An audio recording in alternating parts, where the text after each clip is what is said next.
What's up, guys? Welcome back to the JP and Trav Show on the JP and Trav Show YouTube channel, and also live from Travis's Twitter. It's your host with the most, JP. And to my right, I have my esteemed co-host, brother, and friend, Travis J. Davison. Travis, how you feeling, man? Man, I'm good. I'm good. I'm actually finally not as sore as I was to start the week because um, putting a garden in our backyard, like a big like massive 30 square feet of raised beds that I'm all building out and everything. Well, I had to do some tree removal of some crepe myrtles um, over the weekend, and I was unfamiliar.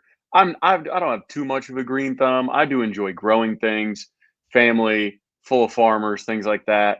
Grandfather was a farmer. I've got uncles that are farmers, but I had never tried to remove a crepe myrtle before. Mm-hmm. Um, I was I was not prepared.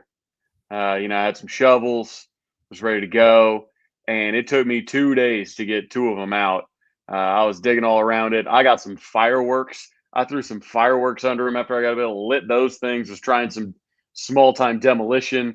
It was all over the place. The dog was not happy with the fireworks situation. Had to bring in a little medication. So, but yeah, I'll tell you what, after 2 days of doing that, I was sunburned all down my back because right, I'm bending over with a shovel and trying to dig these stumps out. But then also I was just sore. So sore and sunburnt is how I spent my Monday, much of my Tuesday. But here by Wednesday, we're back at it. So Yeah, everything is good. How are you doing, man? and I'm good. I'm good. Yeah, like you said, it's been a little bit. We are both busy dudes, and in the spring, in the off season, sometimes it can be difficult to get to it, but I'm doing good, man. I was on spring break last week, and just had the opportunity to relax at home a little bit and whatnot. So, Nice. but we got some things to talk about tonight. It's not the craziest Wednesday, as a Sooner, but we obviously know that there's a lot of different things happening on the basketball side. Obviously, the women lost. They had a great season. The men, Trey Young is assistant general manager, which is Yeah. some big news. You got LSU coming to town. Hopefully that happens. And Hmm. then Pate State Freights was with BV Friend of and the spring show. practice is in full swing. So some things to talk about here tonight. Yeah, for sure. Friend of the show, Josh Pate, of course, Very and much so. Boomer 129 might be shouting out my tweet, or we just had the same thought process, but it is show 182, so don't blink. It's episode Uh, 182.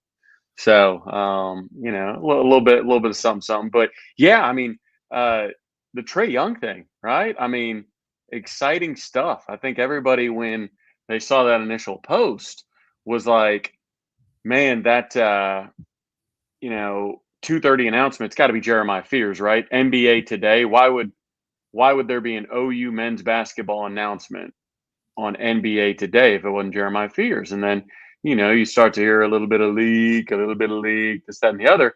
And it's like, oh my gosh, like we got Trey Young donating a cool millie.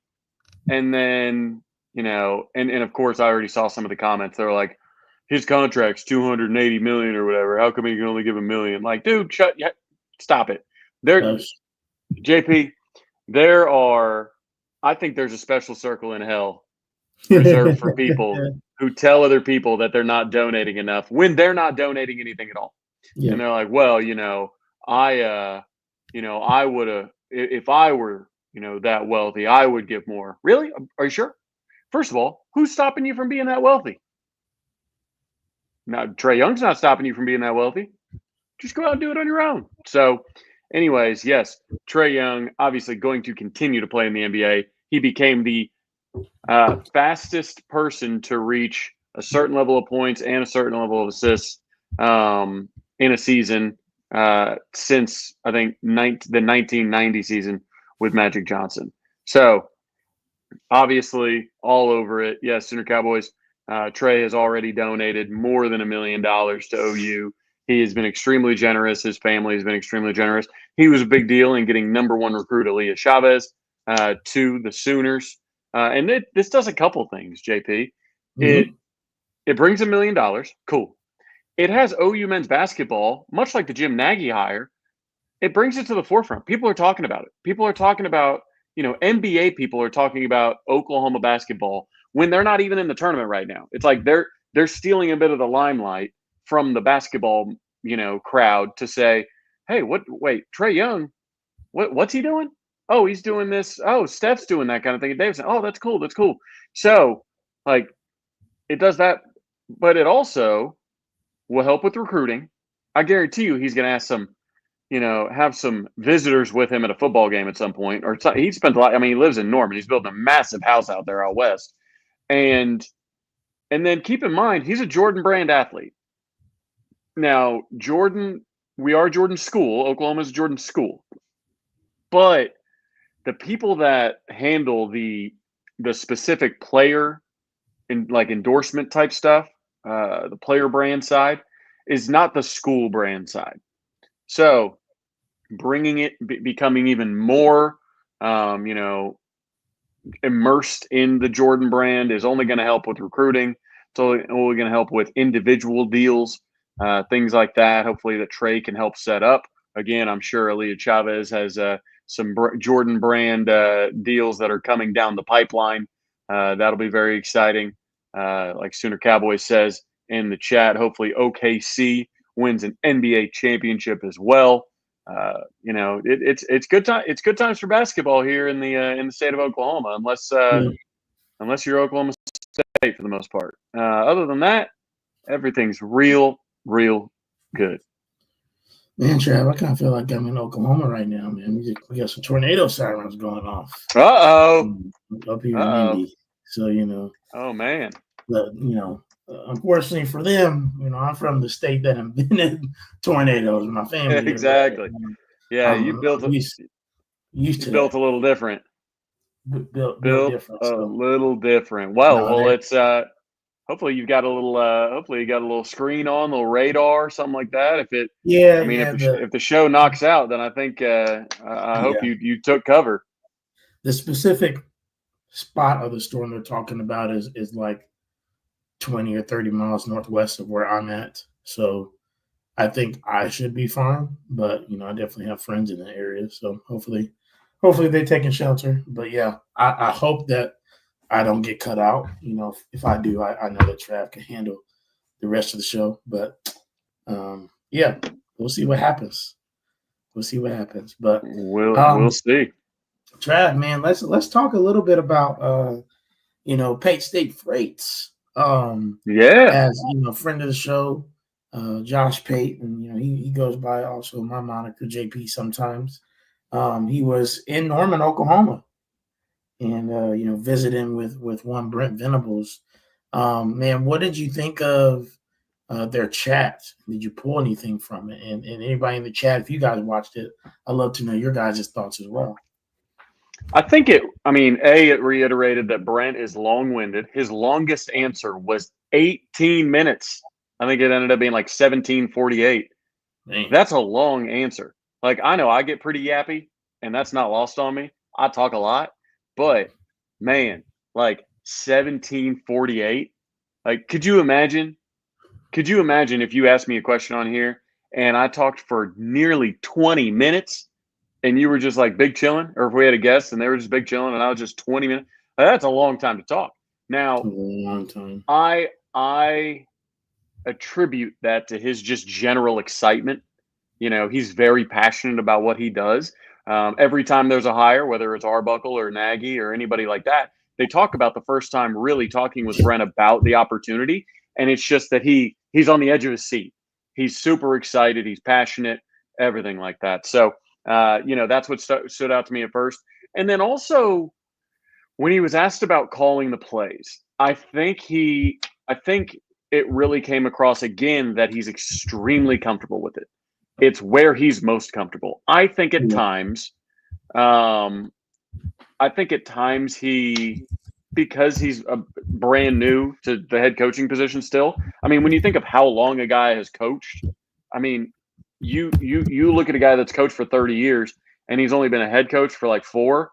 That's still a short amount of time to be a head coach in the grand scheme of your coaching life, right? Yeah. So there's still some adjustments, obviously, and he's coming into head coach at a time where adjustments are crazy, right? Like NIL, portal, roster retention versus roster acquisition, new conference, all this kind of stuff. Like it's all new. So, like I think at times he's still trying to kind of apply his coordinator mentality, his kind of a bit tunnel visioned at times because he's been able to focus on defense for 30 years. I think he sometimes tries to apply that and is not able to see the big picture as head coach at times, especially when it comes to portal and NIL and roster retention, acquisition, all that kind of stuff. But now it's like, oh man, like Yeah. he's back in his sweet spot. He's like, I get to call the defense. This is what I'm good at. He had a quote that was like, on third down, like everybody's like, all pressure, pressure. He's like, it's dead quiet for me. He's like, that's where I'm most comfortable. He's like, that's where I'm at. So I'm really excited because he reiterated that to me on like, I don't know, just how excited he is to get back and call the defense. And I'm just so excited about seeing what that looks like on the football field this upcoming season. So what did you take from it? Yeah, no, I mean, some similar things that you did, right? I mean, the main one, honestly, being just him kind of ad nauseum talking about his comfortability at the defensive coordinator position and what he knows.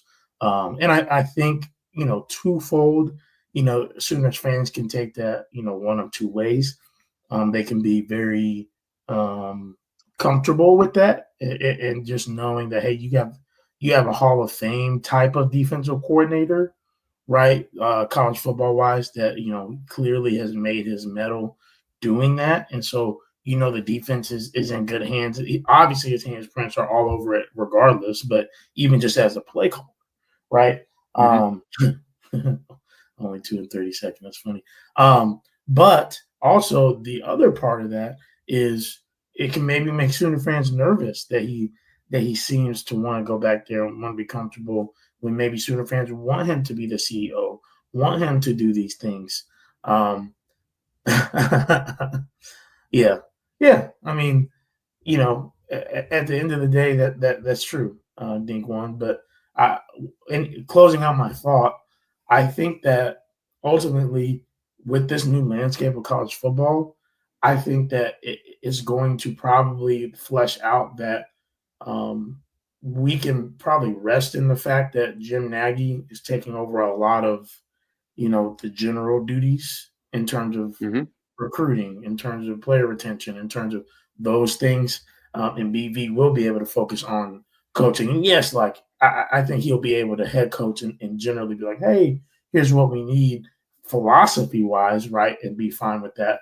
And also do the defensive portion because he's not going to have to spend so much capital and time on these other things that Jim Nagy and the general manager, assistant general manager crew will do.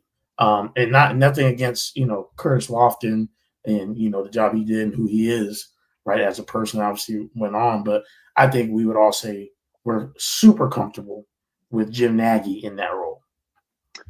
Yeah, I mean, this is like I feel like Curtis Lofton. We love him as a player, love him as a dude, love him as like if he were like director of Soul Mission, like I'd really like cool. Like that's the kind of vibe because I trust him to be kind of a leader of men, a developer of young men, things like that. But I think even he would tell you if it just comes down to being the general manager of a football program, in dealing with the portal and dealing with, roster management and all that, Jim Nagy is just more qualified. It's just simple as that. I mean, it's just he's done the job. He's been NFL front offices, Super Bowls. We don't need to continue to belabor his resume. Yeah. But OU upgraded the position. It's just as simple as that. And when given the opportunity to upgrade the position, you need to do so. So really, really excited about that. And yes, Dink One knows that my favorite bottle of bourbon I have ever tasted is Pappy 15. And I do smoke me some cigars. I'll tell you what, it's been nice here lately, JP. I've been I think last week I think I grilled out like 3 days, like Really? midweek, just like, Days hey, last week? I'm grilling out. I'm doing steaks. We're doing some zucchini, doing some butternut squash. I'll tell you what, butternut squash on the grill with a little bit of hot honey afterwards. My goodness, Ooh. crazy, crazy good. So doing that, brought some all kinds of different spices and salts back from Hawaii. But as the smoker was going, I was like, well, I can knock out a quick cigar. So I smoked a good amount of cigars last week as well. So it was a fun week, very fun week. But yeah, it's crazy to me. So we started this podcast 16 and a half minutes ago. That's still not even as long as one answer was for Brent Venables during the Josh That's Pate so show. crazy. That's insane to me. And I He love me talks some that Brent. much. And you all know I love me some Brent. I'm so impressed that he can even do that. That's almost Cory Booker time right there. But yeah, I thought Pate continues to remind you why he's kind of the standard of what we do, standard of college football coverage. He's good on social media. He understands he needs to get access through the ADs or the SIDs or the head coaches themselves, sets up these talks, has good conversations with them. And the crazy part is he's probably out storm chasing right now because he's a big time storm chaser. So Hey, I need to get him and Reed Timmer hooked up. That would be a lot of fun. Be a lot of fun. So how's that? How's weather? Was that? Did your power flash? Is that what I saw? that was lightning. I was about to say. I was like, I thought your room went dark for a little bit. No, no, it was lightning. But hey, we could go out in any moment now. So we'll see. But yeah, man, I'm interested to see what this year looks like. I think that we're all kind of cautiously walking and trying to figure it out because last year. Okay, let's be real. Last year, while there was some optimism, it was very much drummed up optimism.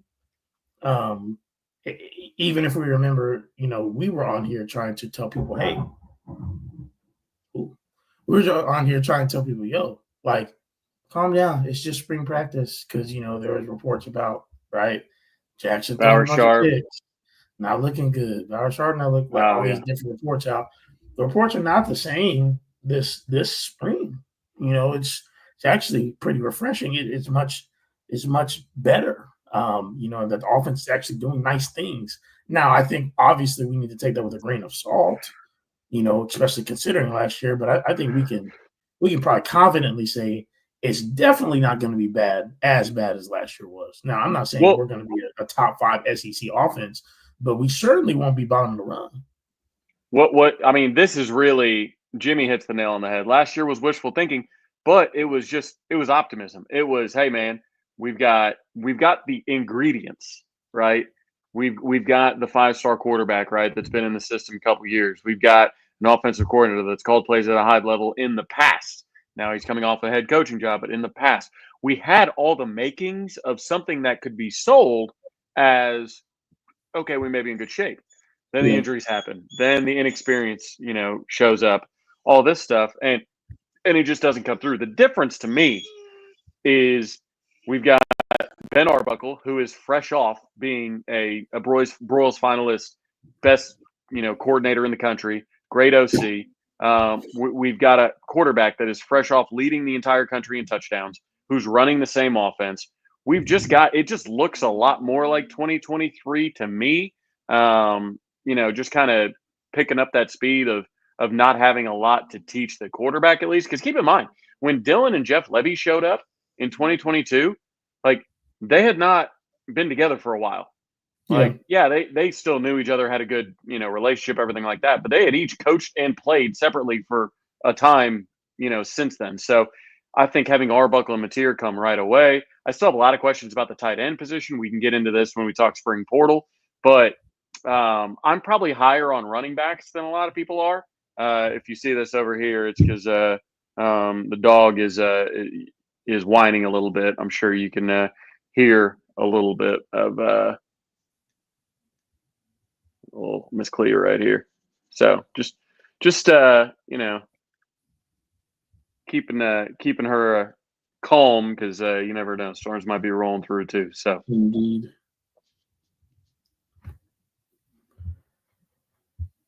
yeah, I think that's what the difference is when it comes to this year, man. Is I feel like we at least have some semblance of a foundation of proven productivity, Yeah. and we just didn't have that last year. We were Yeah. we were just we were just assuming it would come together because it had always come together at Oklahoma, is to be honest. So we just were assuming it would come together, and it did not. It fell apart rather dramatically. Yeah. No, you're absolutely correct. It was not good. We just didn't have continuity, and we did look like we talked about all the time last year. There were realistic issues, like realistic. I don't want to say excuses, but just reasons, like the injuries. Like the injuries are a piece of it. It's not everything. Yeah, there are other things, but the injuries are a large piece of it too. So, like, I want to be fair at the same time, but clearly there were much larger issues too. And so, this year it seems like, hey, maybe they are trying to learn from their mistakes. And I can't say that like not all of it was circumstantial, obviously, or excuse me, most of it was circumstantial is what I meant to say. That it's not like everybody that got hurt because of per se things that they were doing. Some of it's just bad luck, but certainly, they're going to take more precautions this year, I would imagine, in different ways because their jobs are on the line. I Right. mean, at the end of the day, they're going to want these guys to, yes, be ready and prepared. That definitely was my power. So we will see. We will see. Um, to definitely prepare and everything like that. Man, man. um, we'll definitely see what's going to happen. I'm just going to go ahead and I'm a jump the gun. We'll see what's going to happen. Anyway, sorry guys, but I think that hopefully if we can stay healthy, that we absolutely should be able to do everything we need to do. Oh, for sure, for sure. Dink's talking schedule says, well, we really have the hardest schedule next year. I'm not sure that Missouri, Michigan, or another team or two may not underperform. It is a tough schedule, but somebody will fall short. Absolutely, somebody will, no doubt. But odds are somebody could, outperform their expectations, right? Like maybe Auburn, right? Auburn will probably be a favorite going into that game, but who knows? If they put something together, they were spending in the portal, they spent in recruiting 2 years ago, so that usually pays off about now. Who knows what Jackson, turns into? Maybe he fixes some of his turnover issues. Michigan. The thing about Michigan is they've got talent. They'll have a freshman quarterback starting, but we replaced Maine with Michigan. So if nothing else, they're going to be better than Maine because we don't get that SEC, kind of mulligan or bye week, that built-in FCS bye week that so many SEC teams get. We get Michigan in week 2. So Right. Missouri, you never know what they're going to be now that they don't have Luther Burden. They lost, or they're losing a decent amount of draft capital, draft picks, if you will. No Brady Cook, no Drew Pine. Looks like they may have a freshman that may be starting for them, possibly. So, yeah, could have some down years from them, but South Carolina may be really good. Lenore Sellers, Dylan Stewart might be a top 3 player in the entire conference, regardless of position. But yeah, it's at least on paper going to be stout. So JP's gone. So there he is. He's creeping. He's creeping. What's up? Oh man. Oh, I can hear the No, storm. you froze. So Oh, whoops. hey, it's coming down.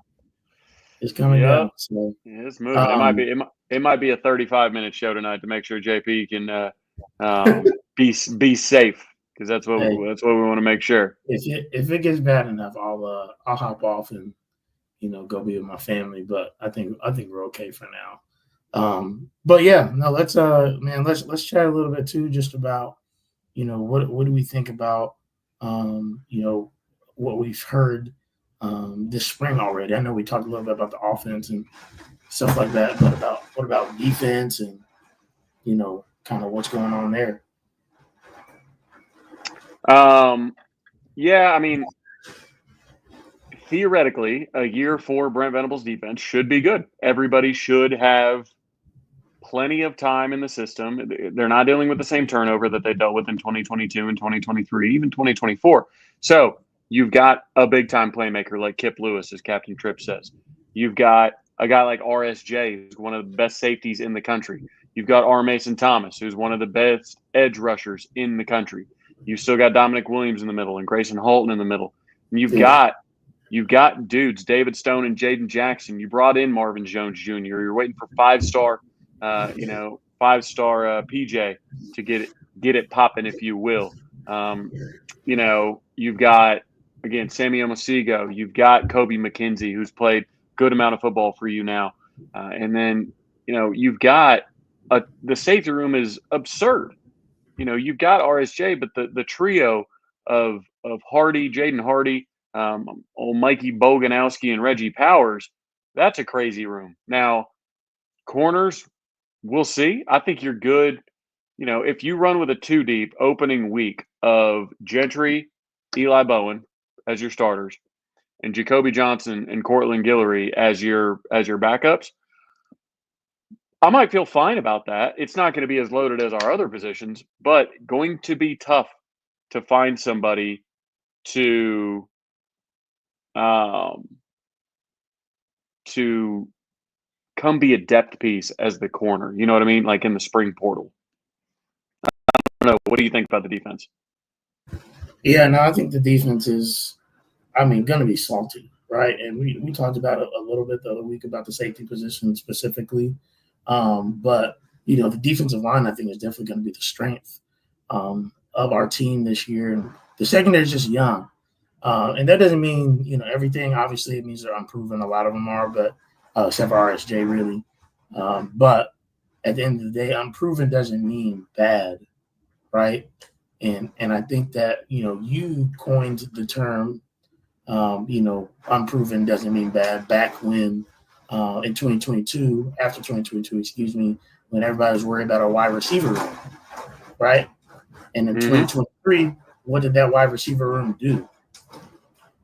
And we went into last year believing we had, a top 5 wide receiver room in the nation, and really probably would have if everybody was healthy. And a lot of those guys were completely unproven at the time, right? So, Right. at the end of the day, that's what you have to realize is we have a lot of talent, and the guy who's coaching, I think, done a pretty good job in Brandon Hall in the safety room specifically. Oh, it's that safety room. I'm worried down the road, and honestly, I might be a little worried in the spring. This is not coming from anything I've heard, but I don't know. I'm struggling because with Kendall Daniels in the safety room, with RSJ, now with 2 talented freshmen coming from Arkansas, 2 Yep. talented freshmen, 2 of our top recruits coming in. You've got Hardy, Bowanowski, and Powers there. Is this a Lewis Carter situation? Like, is somebody going to look at another team and say, "Hey, man, look, like I can get on the field somewhere where if I'm behind Peyton Bowen and RSJ as the starter, like how much run is a Jaden Hardy going to get? I think a lot. How much is Reggie Powers or Micah Boganowski? I think a lot, but could you get more somewhere else? Probably, but and again, that's not me projecting one of them to leave. I could see it being, similar to a Lewis Carter thing. So,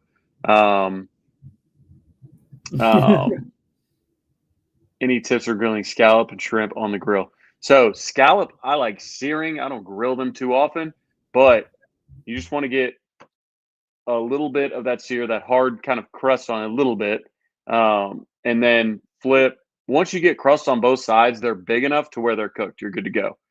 Now, shrimp, what's important to remember is if they're in a C, don't be throwing up gang signs on here, but if they're a C, it stands for cooked. If they curl into an O, then they're overcooked. So it's an easy moniker to remember. Cook them till they're C, till they're cooked.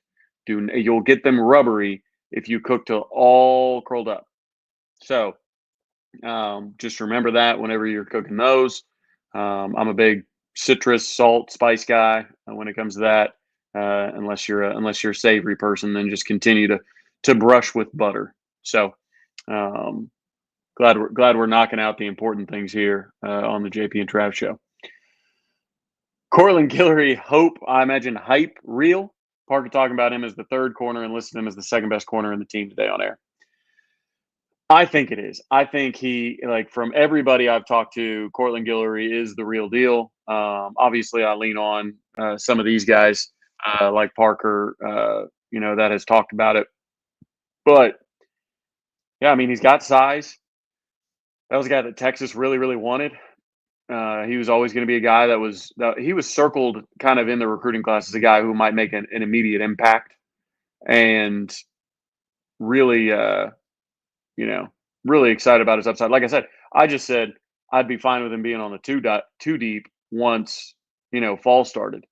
Do I think we take a corner in the portal? Probably. But again, it's would you rather have Cortland Guillory develop with playing time as a freshman, or would you rather bring in a guy that can't get a starting role anywhere else in the country?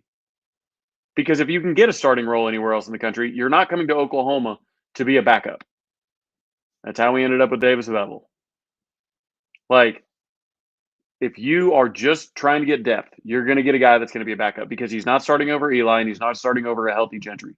So, in my mind, I'm very much a guy, and I feel this way about the running backs. Like, I do not want us to go get some running back and him automatically be boom, starter, good to go.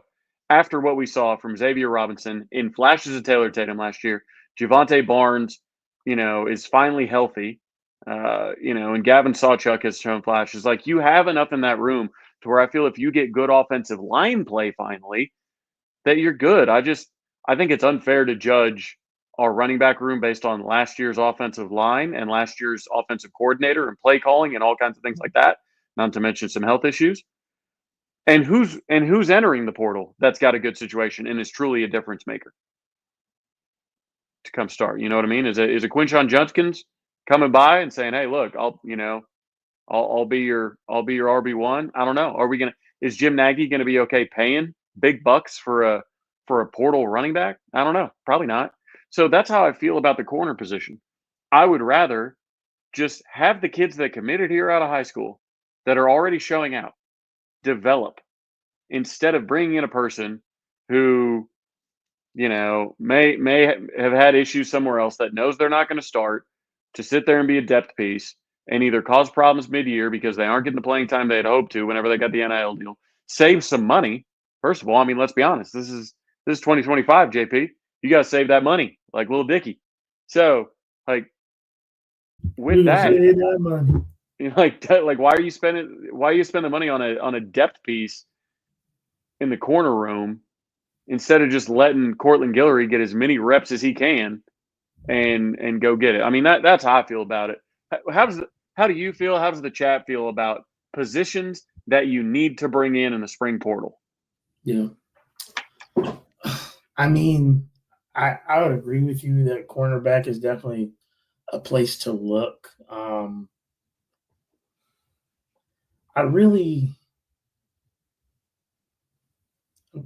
trying to think of anywhere else where we would need extra depth. I mean, you could always say you could think about taking another portal offensive lineman, but from what I've heard, the ones that we've gotten haven't done terribly. Obviously, we've got the two true freshmen that were highly rated that have been getting some rave reviews for freshmen. Mm-hmm. In camp, and so much so that one Gabe Iger think that he would be shocked if Michael Fasusi doesn't see the field at some point. Even a la Caden Green, right, a couple years ago, and so I guess that's where I'm at is cornerback, especially because that's one of the most unknown commodities, and you've had a lot of injury issues there. Like you can't just count on Gentry to be there as much as we love him. At this Mm-hmm. point, he's not been able to be counted on health wise, and so do you get a guy is going to be, able to compete for that lockdown corner spot opposite Eli Bowen? Or are you waiting to see, like you said, Cortland Guillory, a Jacoby Johnson, these guys and Malik Hawkins, see what they do? I think that would probably be where I would be looking in particular. But I mean, the linebacker room was solid. Yeah, maybe edge, just because you have some unproven guys on the edge as well, besides R. Mason. I mean, you have Marvin Jones Jr. as well, but even depth, like you could say you have PJ, but he hasn't been healthy either. Do we know what we're going to get from him? We hope we see him absolutely start to grow since he's a 5-star. And some other guys as well. But I mean, we have the talent there, so I think it's just about, like you said, do they want production? And at the end of the day, I think that the defensive line is one of the strengths, and so I think they can lean on their main guys, and production. We can hopefully pray will come from those guys who are super talented, and we'll be able to figure it out if they're healthy. No, I mean I agree. I think again it's kind of like last year. It's like they have potential. A, are they going to realize the potential? B, are they going to be healthy enough to realize that potential?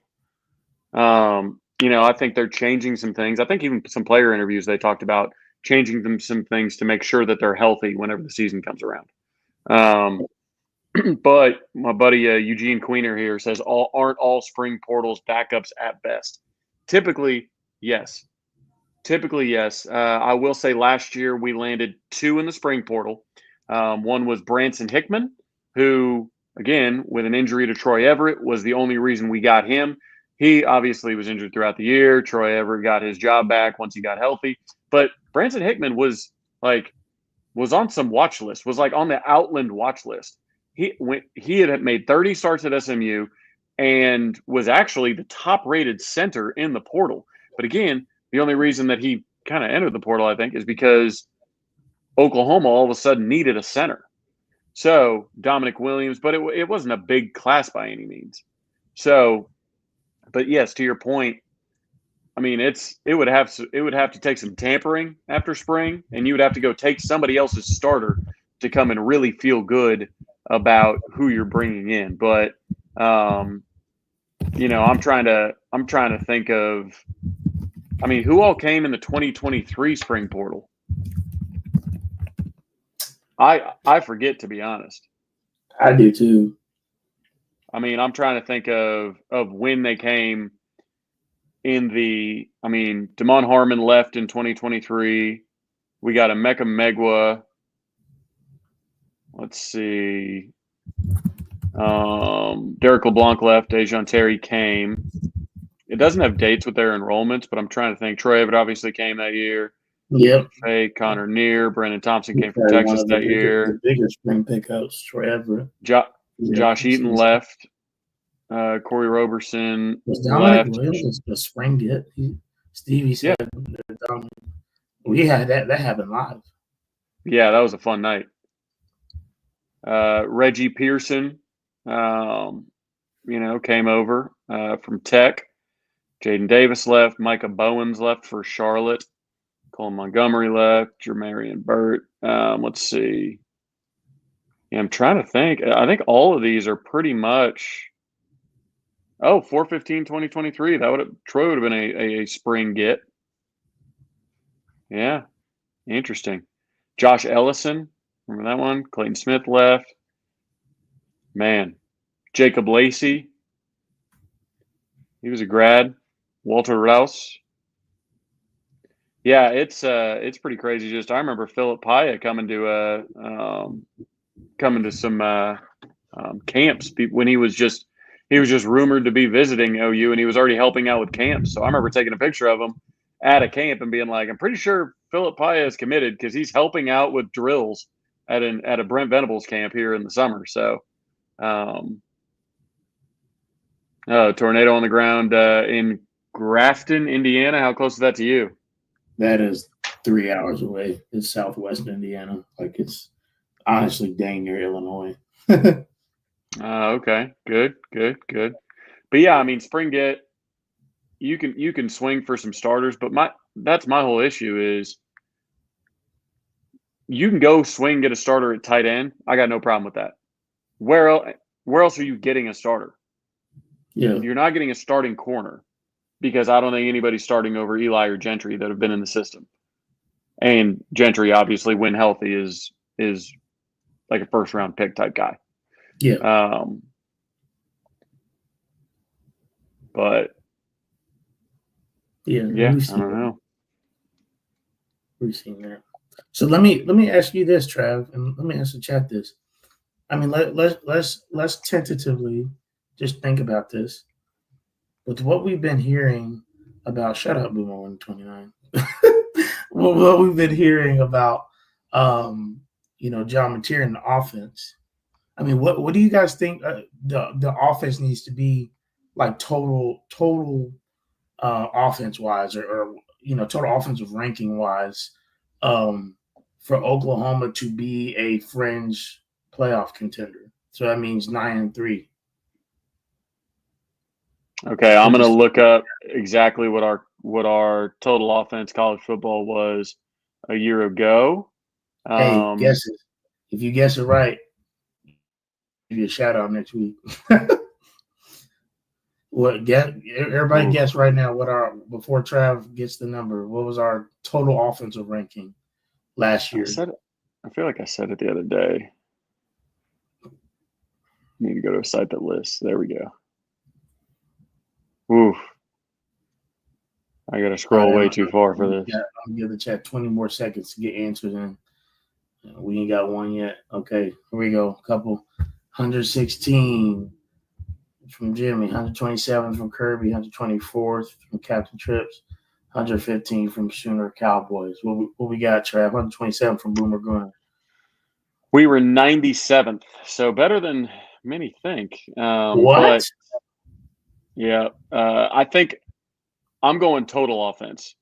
Yeah. So I'm not looking at scoring offense. I could go look at scoring offense because we turned the ball over a ton. So we moved the ball,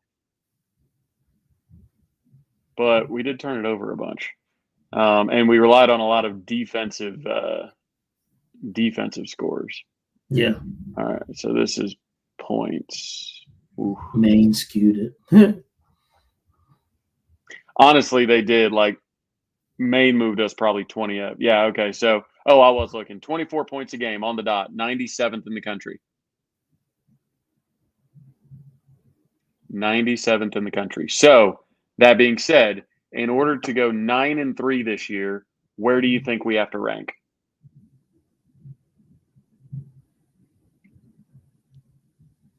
Do you think we could add? We've had a couple people say top 20. Jimmy and Base, Kirby said top 20. Boomer Gunner says top 20. If we were to add a touchdown per game to our scoring total, we would be about 40th.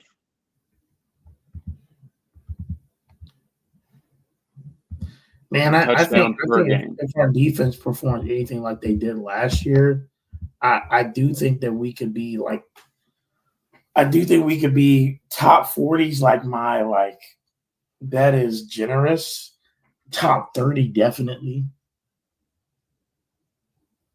But I think even top 40 potentially, you're talking about, being in better position for wins, because we were in position to be 8-4 last year. For sure. We should have won the Missouri game. The Ole Miss game was close. Um, obviously there was South Carolina and Texas that were blowouts. Even Tennessee's game could have looked a lot different, just based off of how many times our defense was on the dang field. Right. And that's Um, really the difference is how much better does the defense get, to your point, with an offense that doesn't give the ball away? no, Like, we didn't big say difference. compete. We didn't say that. Yeah, I mean, if we talk about competing for SEC championship and being like number a top 3 team, then that's different. But we didn't say that. We said 9-3 with the schedule that we have, which would be like fringe playoff team, which would be a huge improvement from last year. Texas offense was 29th, which is probably a lot lower than a lot of people think it would have been. Well, but their defense was really good last Their year. defense was really good. But Their yes, defense their was like top offense 5. was 29th. Yeah. I mean, that's not necessarily true though. I mean, South Carolina did. You can say Texas did, but Ole Miss didn't do that. Right. I would say Missouri it's an didn't do equal that. amount of when you're looking at just like statistically, it's like, yeah, some teams took their foot off the gas. We also had games where we took our foot off the gas like late that we could have kept scoring. Not as many of them, obviously. But I mean, Missouri didn't, Ole Miss didn't, Tennessee didn't, a lot of these teams. Yeah, LSU definitely didn't. LSU was throwing deep. Yeah. But here's the thing though, like Well, that's not a Tennessee started bad running the thing. ball. Tennessee started running the ball because they kept on dropping Nico back, and he was turning the ball over or getting rocked by R. Mason Thomas. So Right. that was a bit more of a like they didn't want to slow down, and that's why that game ended up being a 10-point game. Like they didn't Yeah. want to slow down. They were forced to slow down because Nico was going to get himself killed because those tackles couldn't hold up. Right.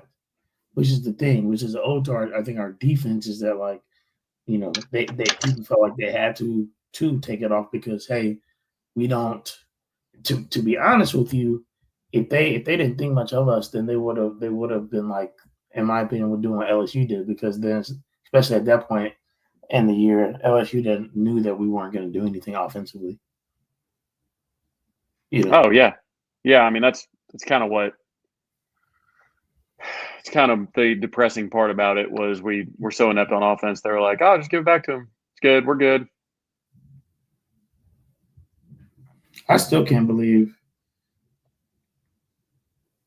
that we lost in Missouri game, bro. Just tell me about it. Oh my gosh, I remember.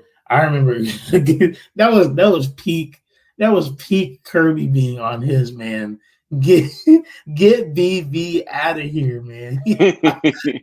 I need to go back and watch that episode. I already know he's in the comments going crazy. It was funny when Drew Pine entered the portal, somebody was like, because obviously Max Olson put it out. Drew Pine has entered the portal. Drew Pine led Missouri to a win over Oklahoma a year ago, and like the first reply was actually Jackson Arnold led Missouri to a win over Oklahoma a year ago. I was like, oh no. Oh, but they're not wrong. I still can't believe he fumbled that ball and that Billy Bowman slipped. Like sick. Just sick. Just sick. Just sick. Hey, hopefully we paid all, we paid all of our dues last year with the bad luck with the football gods. Golly. We had so much of it last year. That's for sure. So to go 9-3. I mean, injuries, falling over, yeah. Just a lot of it was ineptitude. I mean, I'm not making, just excuses, but a lot of it was ineptitude. You kind of make your own luck, but yeah, I know many people that'll be there with you. What is the offense's ceiling this season without the self-inflicted bad game management, turnovers, picks, etc.? That part couldn't be worse. Turnovers. I don't think we led the country in fumbles. Like it's if you just cut the turnovers in half, you're probably a top 50 offense. I mean, yeah. It's not. You jump from 97th to 40th with a touchdown more a game. So I mean, just cutting the turnovers in half. If you'd scored, I mean, you could have jumped into the mid 60s, which wouldn't have probably ended you with much better record. I mean, you would have beat Missouri and you would have beat Navy. To finish with a what um, 8-5 record, Yeah. but it's like you just got to cut down. You just have to cut down on the turnovers. You have to hold on to the ball. You have to value the football, and it's Yeah. crazy going from a guy that built his whole life around turnovers and Alex Grinch and valuing the football to now he's gone. We can't hold on to the damn thing. I do think that Mateer is going to throw a decent amount of interceptions, but they're going to be like Brett Favre interceptions. It's going to be because he's attacking downfield. Yeah. Sorry. I know. I remember what he's talking about right here. The defense. If I were on defense, it would have been so hard for me not to divide the locker room emotionally. Like you couldn't make it up. Like you get a huge turnover, and the next play, bro. Yeah, you're about play. Not like 3 plays. Not like after a first down. The next play. No, like there was a stat. I need to go back and find it, but it was like, you know how everybody's like, after you get a turnover, like throw a bomb, like make them pay for it immediately. Like OU did the exact opposite. I think on like 40% of the turnovers that we forced and we got the ball, I think we turned it over immediately on the next play, like 40% of the time. Like something crazy like that. Yeah. Like we gave it right back.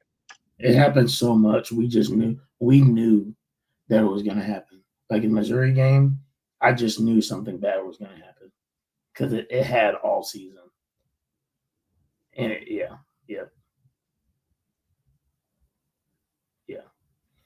So what are we going to say? Top 30 offense then? Top 30, like 35?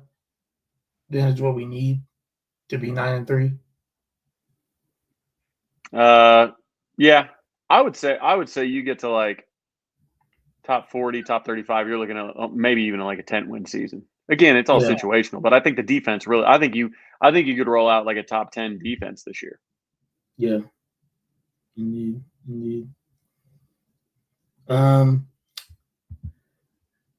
Any recruiting news that you have?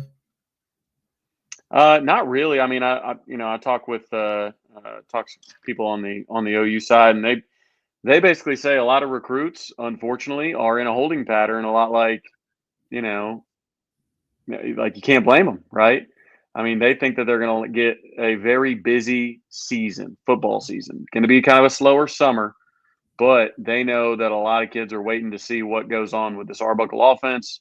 Brent Venables still going to be around. They want him to be around, but I do know that the recruiting staff feels good about the direction of the program and that those recruits are going to actually end up in Oklahoma's class.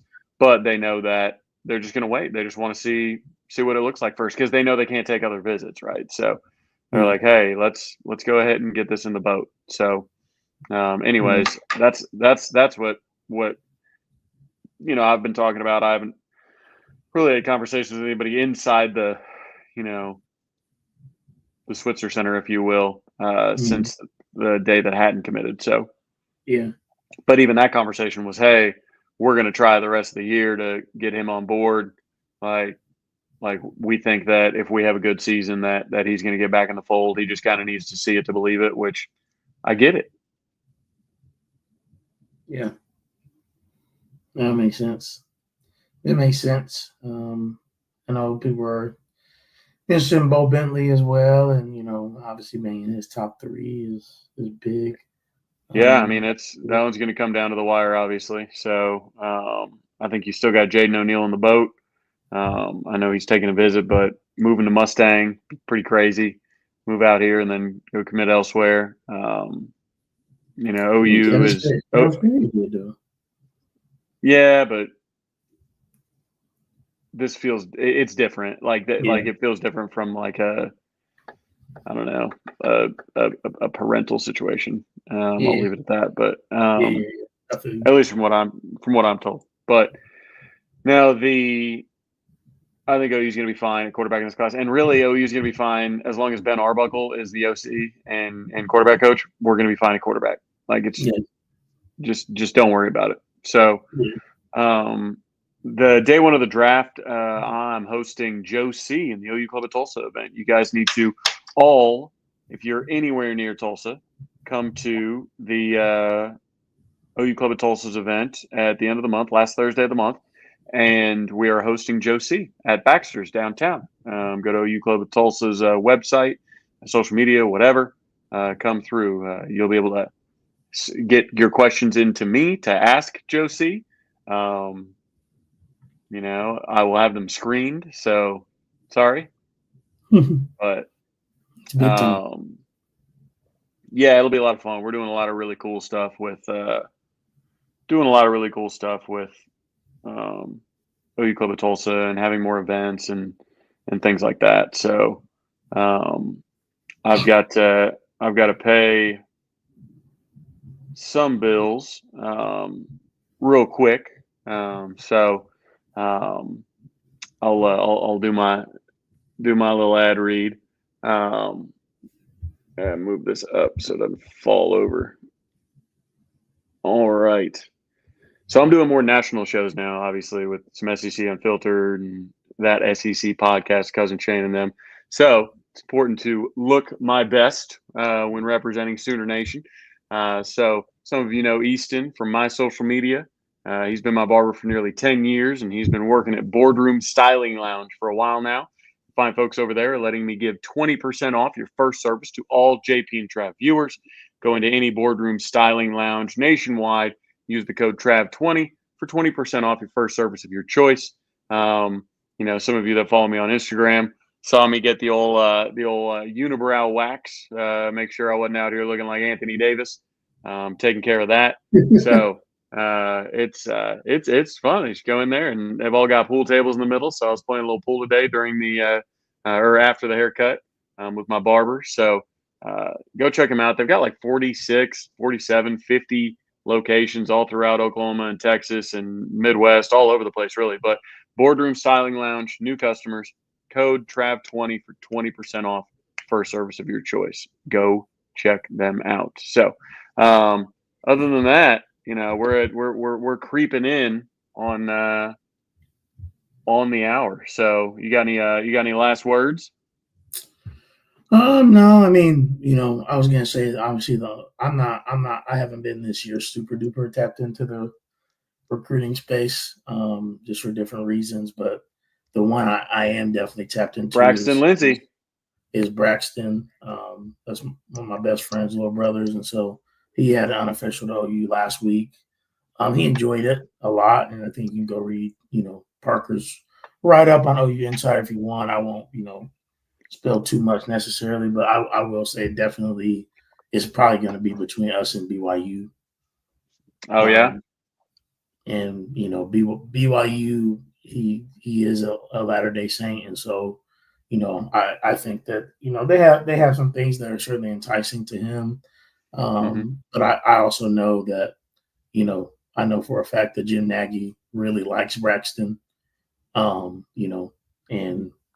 that I personally think if Oklahoma really wants him like that, that they should be able to sway him to beat out BYU. Yeah. But again, Braxton's also he's not. I mean, everybody wants to say you're not a money guy. He's not, but I don't know. If OU was to say, hey, here's X amount, could that change his mind? Maybe, but you don't have to be a money guy to make wise financial decisions. Correct. Which is why I'm saying, I don't know that means like, hey, if they decide to play big boy ball, that something would change. But I mean, I genuinely think, and Parker and I have talked about this as well. I mean, he agrees that Braxton is probably one of the most underrated linebackers in the country. He's not camped a ton. Yeah. He's not super well known, even though he has 23 D1 offers. I mean, Florida just offered him the other day. And so now that's his third SEC offer. I mean, there are people that are like, man, I can't believe he doesn't have more SEC offers based off of just his tape alone. So I think this would be a good get, like an actual good get for OU, not just because he's like my little brother, but he actually is super talented, super great athlete, has a high motor, and just a good kid too. But he has potential, and he has a composite 4-star. So it's not like he's he's a charity case or Right. something. So, I am hopeful. I want him to go to OU. He knows that, but I told him that, I love him no matter what he decides. But anyways, not to yap on about it, but Arkansas is in his top 3, but they are something else for not. They just offered him. He's been in their backyard for 4 years. Yeah. It's That's crazy. what's always tough, man. It's like, you don't want to offer a kid because a bunch of other people offered, and you almost don't want to offer him early in hopes that maybe some people don't know the diamond in the rough that you got. Like, I'm Yeah, sure that Oklahoma's not real happy that, Arkansas offered, the kid at Rejoice, the 6'5" wide receiver. It's like, yeah, man, it'd have been nice to kind of keep him, under wraps. under wraps, because now people can be like, whoa, you didn't offer, his own, own backyard, even though Owasso's closer to Fayetteville than Norman is. So it's Yeah, like, I mean, but regardless, yeah, hopefully Braxton is one of the linebackers in the class. It'd be really cool. He'd be going on some visits. it would Samo, be. he needs to take you to one of his visits.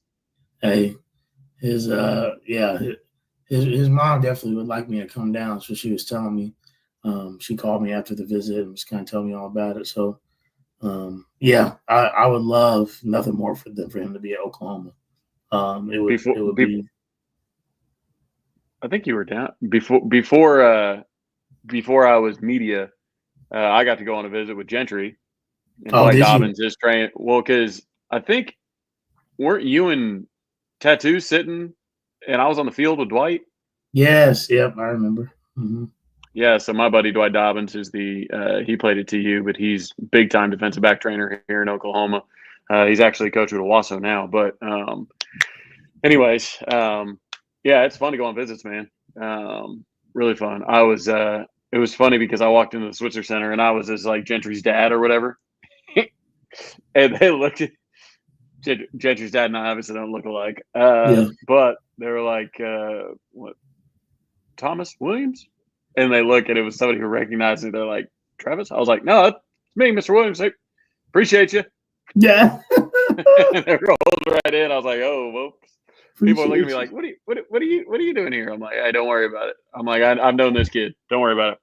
I'm not a media member yet. So, No comment. oh yeah, not with the Latter Day Saints, that's for sure. Yeah. That's for Hey, sure. hey, they do recruiting visits like that for high school. Okay, so when I That's first, funny. this is the last story I'm telling you. We get out of here. But when I moved down from here to Bentonville, and hopefully mom not listening.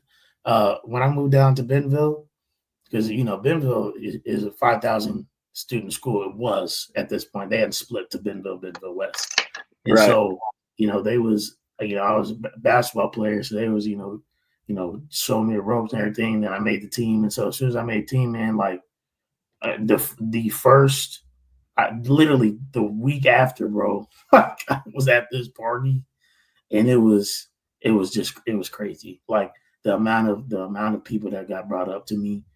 I actually thought about He Got Game. Like I was like, this is Oh high my school and they gosh. acting like this. It's crazy. So you can guarantee they do that in college. That's yeah, absolutely. Absolutely. I still remember being at a party at OU. I was in the same class as Curtis Lofton, and or I was at OU at the same time as Curtis Lofton. And I was like, I was never really like a middle of the party. Like I'm kind of on the outside, kind of just got a beer and just hanging out. And Curtis is over there sitting at the kitchen table with me, and girl comes over to him and says, "Hey, you Curtis Lofton?" And he's like, "Yeah." They're like, "The football player?" And he's like, "Nah, I play baseball. I'm not big enough to play football." And they're like, "Oh, okay." And then like walked off. I was like, "What?" I was like, "What?" I was like, "This is an NFL linebacker." Like sitting there. Oh, it Oh, was that's so funny. funny. That's Yeah, and just hilarious. left. I was like, "Oh, that's so funny, so funny." But all right, cool. We'll let JP make sure he doesn't get blown away. Yeah. I think the worst of it's over by now. We made it through without the power going out. So shout out. It was flickering. It was. All right, y'all. We appreciate y'all. And yeah, we'll catch you back here next week. Same time. Boomer.